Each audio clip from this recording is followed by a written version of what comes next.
my best friend's wedding, a girl lunged forward and caught the bouquet, only for it to slip from her hands and land squarely in my arms. My best friend Lauren Walker beamed at me. "Madison, looks like you're the next bride." The guests exchanged knowing glances and turned toward my boyfriend of 8 years, Mason Ryder, the CEO of the Ryder Group. But he calmly plucked the bouquet from my hands and casually passed it to the girl standing beside me, his secretary, Natalie Carter. She caught it first. He ruffled my hair, his voice gentle. "Be good. Give it back to Natalie for now. We'll wait for the next time." The spotlight and the guest's attention shifted with the bouquet, settling on Natalie. I looked at her startled yet shy expression, then rested a hand on my stomach and forced a bitter smile. Mason didn't know there wouldn't be a next time. Our 8-year promise had already come to an end, and we still hadn't taken the step into marriage. And I had already promised my parents, who were royalty, that next week I would leave and return to Montelvia to inherit the family legacy. The moment Natalie Carter ended up with the bouquet, my best friend Lauren Walker's smile vanished. She was even angrier than I was. Leaning close to my ear, she whispered through gritted teeth, "That Natalie did it on purpose. Before the wedding, I specifically told everyone the bouquet was meant for you." I gently interrupted her.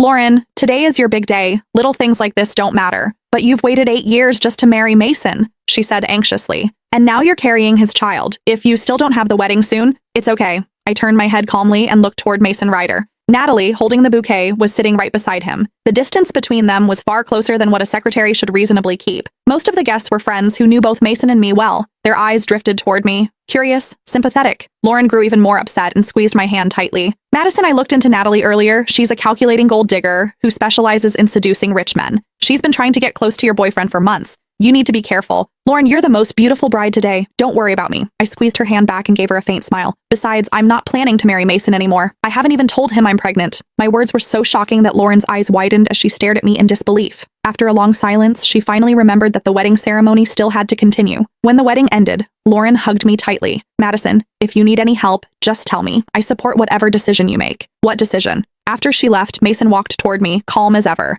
"What were you two talking about just now?" Out of habit, he reached out and draped an arm over my shoulders. I shifted slightly to the side and avoided the gesture. "Nothing." He didn't seem to mind my reaction. With a soft laugh, he said, "Are you angry? Natalie caught that bouquet first after all. She's a young girl. Of course, she dreams about weddings. Catching the bouquet was just her way of borrowing a little luck. Didn't we agree we'd wait for the next time?" He leaned closer, stroking my hair as he patiently tried to soothe me. "Why care so much about Lauren's bouquet? When we get married, I'll prepare an even more beautiful one for you. You can have as many bouquets as you want." Silently, I curled my fingers into my palm and looked straight into his eyes. "Can we get married this month then? Lauren and I made a promise when we were kids. Whoever married first, the other would marry right after. We would be each other's bridesmaids and witness each other's happiness." The air seemed to freeze. Mason's hand, which had been brushing my hair, paused midair. A few seconds later, he chuckled lightly. "You're still taking childhood jokes seriously? I'm the CEO of the Ryder Group. A wedding can't be thrown together so hastily."